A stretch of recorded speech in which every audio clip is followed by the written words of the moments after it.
So I'm gonna start this again. I tried recording this one time, but I went off into a rant about what I was actually gonna bring up in the second video, more to do with like my job, me personally. The first video was meant to actually be more to do with like life when you have your house or the goal that you were probably like aspiring to get, especially people in their like early 20s, early 30s. Like that's my age group. So recently bought a house, recently moved in. Is something that me and my partner have been trying to do for, well, we've been together for a while, but we've been actually actively trying to do it for maybe about 3 or 4 years. And it's only just been achieved now. And it's great. We have our own place. It's a nice space for us. I was in my partner's house. Everything was very cramped. Having to share space with her family is very difficult, especially since we don't have the right to do some stuff because it's not our place. Like, if we wanted to leave our stuff downstairs, it's not very nice for her family. So now having our own place is really, really nice. But what I've noticed is after that long wait, that anticipation, it's great. I wouldn't take it away. I wouldn't do anything different. But there is still a lot to do. There's still a lot of things that you feel like you've achieved this, which has now opened the door to something else that you're going to have to either pay to fix, or you don't like how it is currently, like how the previous owner has left something, for example, and now you need to do it up yourself, so do some DIY or pay somebody, a contractor, to go fix it, and the bills just never end. So now you're on like a mortgage, like you have to pay it. You can't miss a mortgage, and you're trying to do big things to your house or change something, even getting a contractor to change the fence, for example, which we had to do. Something we didn't even think about was over £1,000 to just change one set of fences, because your other neighbor will cover the other side, so we can't touch that side. But just doing one side of the fence is over £1,000. So it just makes you think, like, are you like, what is the like goal? How do you do it? How do you feel when you're like in this kind of economy where everything is super, super expensive? Even the mortgage rate that we got wasn't exactly like favorable. Somebody that would be at the age of my parents wouldn't have had anything this outrageous. You know, they wouldn't have had over 5% as the mortgage rate that we are currently having. Like, we pay more than 5% for a mortgage rate, and the house price is definitely not what they would have been paying. So you just feel like you're stuck with the amount of money that you're making in your job, the amount of things that you need to pay for, how much it costs to live. You're always left with very, very little at the end. And then when you want to do like improvements or any kind of like splashing out on yourself, your partner, whatever, your kid, if you have a kid, or if you want to go out and do things, maybe you have dogs, maybe you have pets, you want to like upgrade something, you don't have much. You don't really have much to really play with and do things. And you start getting into this rut of like, I worked, I did it for a whole month, I finally get my paycheck, and nearly all of it is gone. Nearly all of it is gone. We don't want to take short-term loans. We don't want to do any of those payday loans. We want to try and make it so that if it's on credit, you pay it off exactly when you have to pay it. Like, not just the minimum payment, like pay all of it off. There is no like credit card charge or anything like that. So if you're really trying to live on how much you're earning, you don't have much at all. This country, at least in the UK, I'm pretty sure there's other places around the world as well, you can't live by yourself. You do need another person to help sustain your living. It works out for both people though. It's kind of like a 1 + 1 = 3 situation. So being by yourself, you can't deal with it. You will get swamped with everything. You will probably be very miserable. But if you find a good life partner, you'll probably be okay. You won't be rich. You won't have everything. You'll have something to strive for, but you will at least be able to pay your bills, and within time, you might be able to actually achieve those goals, like short-term goals, long-term goals. You may actually be able to do it. But for those that are trying to get their house, or like move away from wherever they're staying and get something that's a little bit more achievable. Or because I'm not sure if everybody wants to own a house. Maybe you want to rent. Maybe you just want to rent in a nicer place. Maybe you want to get a nicer apartment, nicer house, nicer whatever. But you don't want to buy your house for whatever reason. Because I know a lot of people also like the ability of being flexible, being able to move. If their job suddenly tells them to go somewhere else, they don't need to sell the house. They can just literally pack their bags, all of the stuff, and just move and then get their deposit back. And then you can put that towards your new place. Or at least if you can't get your deposit back in time, you will eventually get it, and then you can buy furniture. I feel like you get something for it. But with your house, you generally have to stay where your house is. So once you've moved, all your jobs that you get from that point onwards has to be somewhat of a commutable journey, or at least be remote. Otherwise, you're suffering. Like I'm currently in a position where if I'm not able to work remotely, which they didn't want me to be working remotely, I would have to make a 2.5 hour journey. So it's roughly about 2 hours, 15 minutes going there. But on the way home is about 2.5 to 3 hours to get home. And I had literally a near 3 hour journey getting home. And this was driving. And I live really, really close to London, but I don't live in London. I cross London to get to work. So for me, it took nearly 3 hours to get back. So I was on the road for legitimately over 5 hours that day, on top of my 8 hour shift. So I did have a bit of excitement going home. I do feel more awake in the evening. So when I was going there, I was a bit tired, and driving there, I was a bit like maybe a bit drowsy, but I was okay. And as soon as I got there, I was kind of awake. I was tired coming to the end of my shift, but then as soon as I got in the car and I knew I was going home, I woke up and I was fine. But as soon as you get home, you don't want to do anything. Like all of your liveliness disappeared because it was so long on the road. All of the liveliness just disappeared by the time I got back, and I just wanted to sleep. I wanted to go home, get some food, chill on the chair, chill with my partner, and sleep. That was it. I didn't want to do anything else. I didn't want to game. I didn't want to make a video. I didn't want to do anything. All of my energy was gone. If I had dogs, I probably wouldn't walk them that night because I was so tired by the time I got back. It would basically be like my partner would have to help me out. But getting back on point, I don't know how anybody in this like financial like group that I'm in. So I would say I'm probably one of the middle classes, but definitely not in the upper echelon of somebody that's comfortable. I would say I've earned the ability to have my home, but I still feel like there's so much that needs to get done. I feel like the amount that we saved for getting over that hurdle, which was a very difficult hurdle, all of the costs of like buying the house, paying the lawyer, all the fees that were incurred with like the transfer of keys, that was very difficult. But on the other side, like we didn't have family help. Like I don't have my family. My girl's family is very poor, so like we didn't have that kind of financial help when we came. So we knew that we needed to have like an extra 10 plus K just there for furniture, for safety net, because if we ever lost our jobs, we couldn't ask any one of our families for like a month worth of mortgage, just because they wouldn't have it, and we would lose the house if we didn't have our own safety net. Yeah, like it was very, very difficult when we first moved in. It's been a few months now of us living in this house, and it is very nice. We did it up, we painted it, we changed some stuff, we got some contractors in to do some improvements, changed the floors, did some stuff. So it is built into a nice like living environment. But I feel like we treasure this place so much. We can't afford to lose it. We can't afford to make a misstep. We have to protect this no matter what.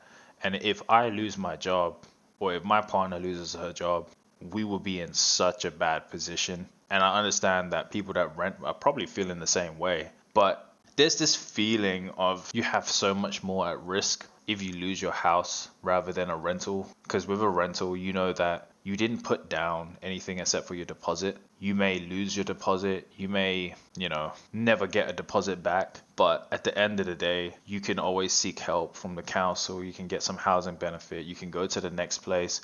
You can downgrade. You can do something. But if you were buying a house, not only did you lose your deposit, which is normally a good few tens of thousands of pounds, you're also losing the ability to buy a new home because of the stamp duty tax. So you're losing the ability to have stamp duty free up to 450K of a house. Like you're losing that benefit.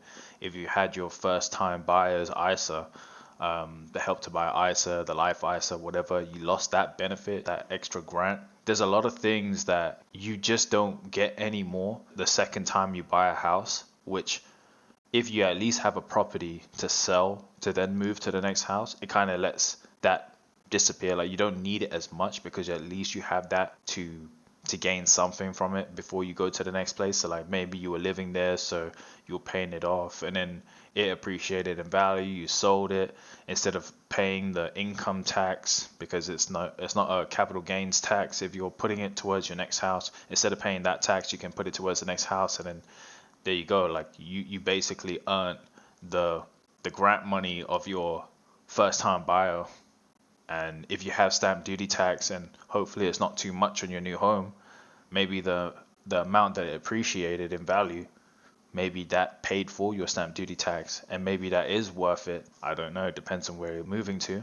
But yeah, there's a lot of risk behind it because you could possibly end up with nothing if you can't pay it. And these mortgage terms are so long. Like our one is over 30 years. People in the previous generation, they're probably 30 years, maybe 25. I'm pretty sure a lot of the previous generations were like 25 years. So I'd love to have 25 years. I'd kill for 25 years.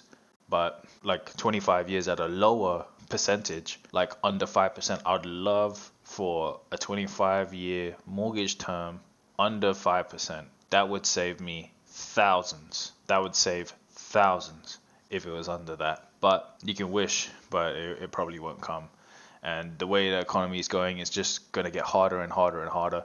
And I'm just thinking, like, for people that are in the boat of like, you're waiting for your house, you're waiting, you're saving, you're trying to like up your money, lower your spending, and like put some money away.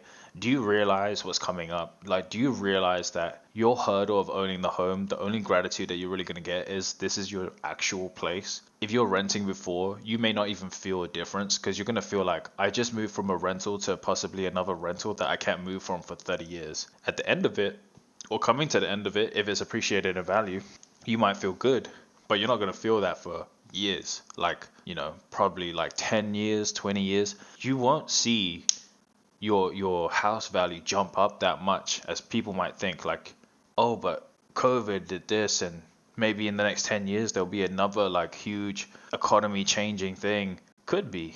At the same time, it could be something that destroys the value of your home. Like, depending on where you're living, situations change. Like, what if your house was in a flood? Like, you don't know what could happen. That just destroys the value of your home as well. And then you're sitting on nothing. You're sitting on less than what you paid for. Or who knows, maybe it is good and it goes up in value. That'd be great. But I wonder what people are feeling about the kind of home that they're looking to buy, where they're thinking to buy it. Are you buying a freehold? Are you buying a leasehold? Are you going to decide to move to a rental so you have more flexibility? Keep that cash in reserve, be able to move around. Because I don't know, like for me, I like where I live. Like I like the open greenery. I don't like being in London. I've lived in London for so long now. Honestly, I'm done with the kind of like city living, nobody really owning their and you go anywhere, like everywhere you go is by either a train or a bus or both. Like, yeah, you can use the Lime bicycles, but who the wants to ride a Lime bicycle as your main form of transport? It's not even your bicycle. Like, I'm done with that. It's crazy. Like, I remember when I was living like in Southeast, there was loads of like people on my block that had cars that these cars never moved. Like, you don't even need to have a permit on our street.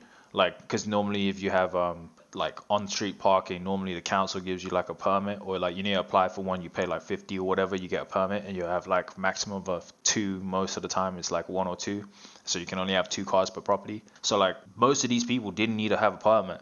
These cars never moved. They would never drive them. When they're going to work, they would never drive their car because we were too close to London for anybody to want to work anywhere else but in central London. So they bought cars for no reason. Like there was like Land Rovers, there were like big 4x4 cars and stuff. No point. Literally no point. You're just paying car tax for nothing. But yeah, how do people feel about this? Like, do you know what you're getting into? Now that I've seen it on the other side, I would say it's still better for me in my particular scenario because I was living in my girlfriend's house. I don't think we made a bad decision. At least not yet. I wouldn't know till like long time by then. And if it was a bad decision, I probably just wouldn't sell. I'd probably just live here, enjoy the time, have like a proper family life in here. So at least I know that I got my money's worth. But if I'm looking at it in a investment kind of way, maybe not. Like it's too early to tell if I made a good investment or not. I feel like I have. I feel like I could have like gone for something cheaper and done it up. But none of us have ever owned a house. None of us has ever even installed like a door into a door frame. Like we're not hands-on people. We don't do DIY things. We're terrible at it, if anything. Like I've tried to do some stuff. Today I found out that the lock I purchased for my gate, the side entrance, wasn't even the right one. So I decided don't even bother upgrading it. Just leave it. Like I just wanted a new one, just for the fun fact of how it looks. And I was just like, fuck it. I didn't do any research. I didn't check it. And I was just like, damn, I'm really not good with my hands. And I think that's another reality that a lot of people think. They're like, oh, I can save money by doing this and buying that, and then they realize that they're not good with their hands. A lot of people are not good with their hands. I understand that you need to get better with it. Nobody like is born with the intelligence of how to do building, but like when you realize that you have to work whatever your hours are, however hard your job is, every single day just so you can afford to live here, you want to have some fun, you want to do some things, you're already tired from work, and then you have to learn how to do things. Like even for me doing this video right now, I'm gonna have to learn how to edit it. And I've done a couple edit before. I've never been good at it, but I was like, damn, I finally have my own place. It's been months since we moved here. I forgave myself for the first few months because we were still setting up things. We were still painting the place. I couldn't even breathe in some of these rooms. There was mold. So it was like, yeah, I'm not going to fret about having not done any videos or like saying that I was going to do this, like New Year's. But like, you just feel tired sometimes. You just don't want to learn things. You don't want to do these things. You finally have what you want and you're like, oh, I just want to enjoy myself. I just want to watch some TV. I just want to watch some movie. I just want to play games. But then I feel like if I didn't try to learn or do anything else, I'll be stuck in this cycle for the next X amount of years with no chance to improve it. And like I said in the beginning, like I accidentally absolutely ranted yesterday about what I was going to bring up in the second video. And just like how I'm asking more of a question of like how you guys feel about this. Did you guys realize like what you're getting yourself into? Do you know what is the reality of your life after you purchase your first house? Do you know how you're going to like get a place and the jobs that are going to be near you? Like, do you really feel secure in your job for the next 30 years, or at least be able to swap and jump jobs if you need to? Because if you've heard any kind of like financial channel, you understand that they always say like there is no loyalty in the business no more. There's no loyalty in any company, especially if it's a big corporate company. They will get rid of you as soon as they see that you're either a bad fit or if they think that they can earn some money in elsewhere. They will get rid of you. So what's the best way? Stay mobile. Every 2 years swap. Every 2 years swap. Why? Because who wants to work in the same company begging for a pay raise? Even if you ask for something as low as £2,000 increase, they'll be like, why? Why should I? Why should I give you £2,000 extra when there's a random dude that is willing to replace you for £1,000 less? Because they are a new graduate, because they are new to this role, because they are unknowingly like applying for a role, HR put out your position, several different websites, thousands of people apply. Which one of these 1,000 people would be willing to do it for a little bit cheaper? Probably a few, because they're in the same position of I'd rather leave my job and then move somewhere else for whatever their purpose is. But like, they'd rather leave their previous role to go take yours. Can you like full-heartedly say that the next place that you're moving to will have the same job security as somebody that's renting that has the ability to move and the flexibility to not give a if they don't have this place anymore? No, like I can't. I live so far from London now. It takes me quite a while just to get into London. I don't like taking the train because for me, I need to make a walk And now I'm in this position of like, if I have to walk a very, very long time to get to the station, again, I don't have a problem with it, but the days that are raining, cold, you're walking it.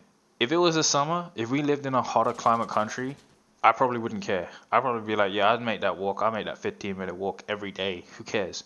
But we don't have that. In this country, it's the other way around. We're mainly walking in rain more days in the year than we are walking in the sun. So when I saw on Google Maps that for me to get into London required me to walk 15 minutes to get to the station just for me to start my journey, that it would end up being like an hour and a half just to get to London, I was like, nah, London's out of the picture now for me. I'm not doing it. If I can't drive there, if I can't physically park my car somewhere without getting a ticket, I'm not doing it. Even like the cost of bringing your car into London, I don't even know it because I've never done it. Like that congestion and all that kind of, I don't even know it because I've never done it. I will never drive my car into a place that's going to cost me £20 odd per day or something like that just so that I can go to work. Because not only am I paying, if I need to buy a new car to finance it, whatever, not only am I paying the finance, the insurance, the gas, now I have to worry about congestion or tolls on a bridge. Like they're now implementing tolls on the Blackwall Tunnel. They're apparently opening a new bridge or tunnel or something, and it's going to be expensive as fuck. Like the cost of coming into London is going to cost me like, I don't know, probably like 20 something for congestion. And then if I have to take the bridge, it'll be like £24. Then the gas, if I got a good efficient car with an hour and a half worth of driving one way, the other way, so that's 3 hours worth of driving, that's probably like what, like £4 maybe, £5 maybe. So all of this before I even pay my taxes, it never really like works out. It never really makes sense, this kind of like lifestyle. Not to mention if you do want to raise a family, if you do want to have pets, I'm not talking to goldfish. If you want to have like a dog, if you want to really have like a proper companion, somebody that is always going to be there, is normally like the life of the party kind of animal. How can you leave them in a cage? Not only for 8 hours while you're doing your shift, plus an additional 3 hours when you're driving back and forth. Who's looking after them? Who's going to make sure they're alright? Like dogs live every single year as 7 human years. If you're leaving them in a cage for 11 hours, are you telling me that it feels like 77 hours for them?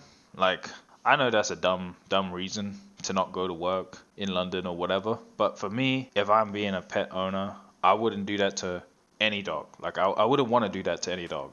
If I had to do it at one time, I'd feel bad. But if I really, really had no other option, of course I would have to. But I wouldn't want to do that. And that's why I'm not looking like that kind of role that would put my animal in that kind of like situation. Because I do want to own a dog, at least one, most likely two. So I don't want to have to put my animals or my family in that kind of position ever. Being so far away from home, if there's an emergency, if my kid has any kind of alteration in school, oh, can you come down here, pick up your kid because of X, Y, Z, or this person hurt your son or whatever, right? What am I doing? Like, I'm so far away, I'd never get there. I'd be like, yeah, call his mother.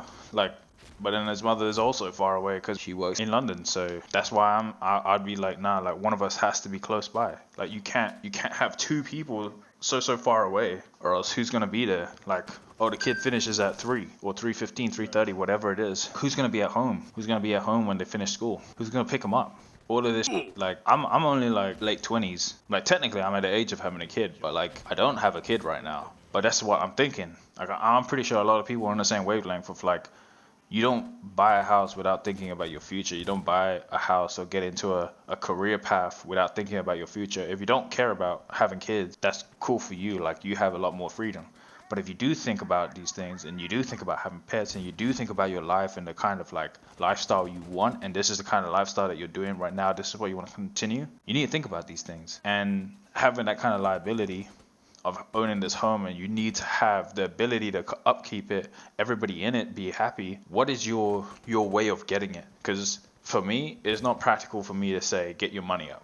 Get my money up means doing a side hustle. My career, I'm nearly at the limit of my money up in quotations. It is just a finance admin role. Like I'm never gonna be able to be like, yeah, I do this simple role that this guy that came out of college can do this well.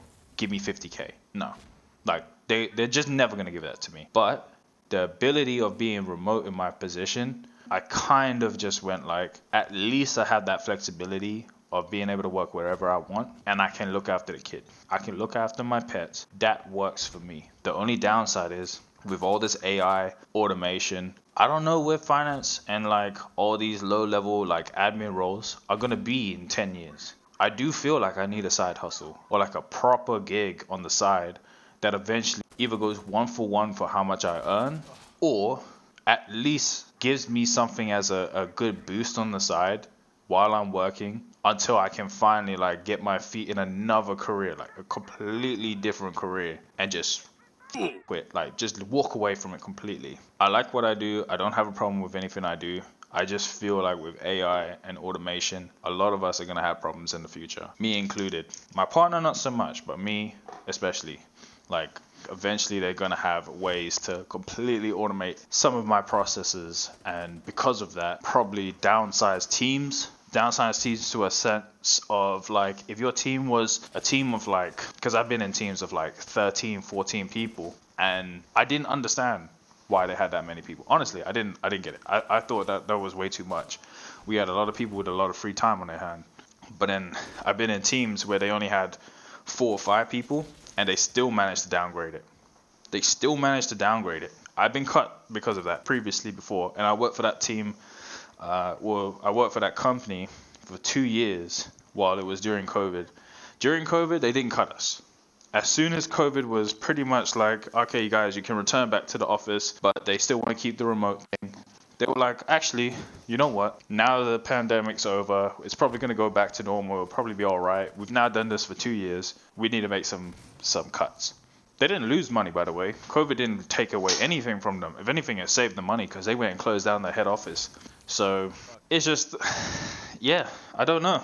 I feel like a lot of people need to make that realization, that think about where they're going to be, how they're going to earn their money, how they're going to do their things, how they're going to raise their family. Buying a house, being like really, really short-sighted about that's what you want. Think about it. Like, this is somewhere that you're investing in, somewhere that you can't even move from. You literally eliminate the possibility of moving anywhere when you do that, at least for a good few years. So yeah, like if you have any like insight, if anybody has any kind of like advice, that would be kind of cool. If somebody could give me some advice on what they would do in a situation where you feel like you're not earning enough cash, you have to work in your job. You don't have a problem doing it. You will do it. That is what you need to do. But you want to earn some cash on the side without sacrificing too much of your family's time. Me, I believe my solution would probably be like, try to do some stuff on YouTube. Like I would like to do some gaming vids and and all this kind of stuff.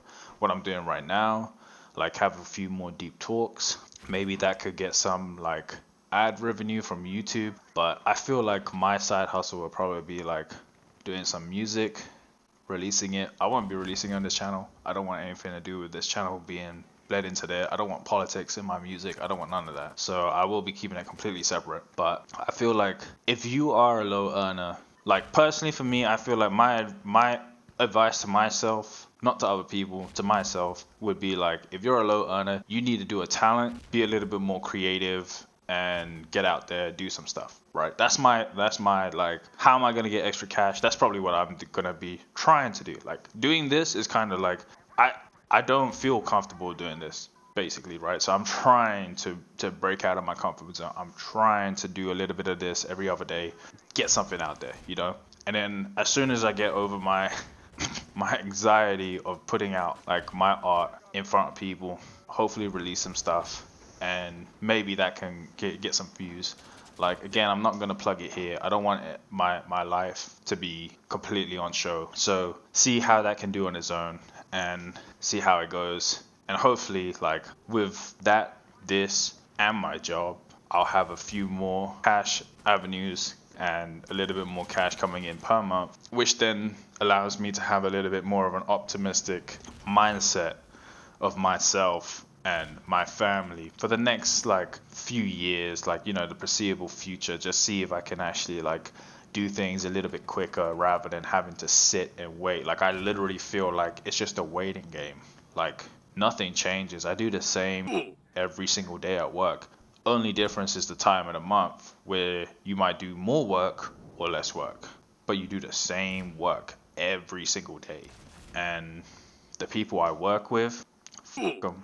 If you guys ever figure out who the f I am, who I'm talking about, you, because I hate most of you, if not every single one of you. I just deal with you. I smile, but I hate you. Genuinely, you. So if you ever figure it out, you. But yeah, if anybody else like listening has any advice on what they would suggest somebody in that kind of like middle category, you're not doing bad, you're not doing great, you just want to do a little bit better, what would you advise? And maybe we can have a discussion about it. Bye.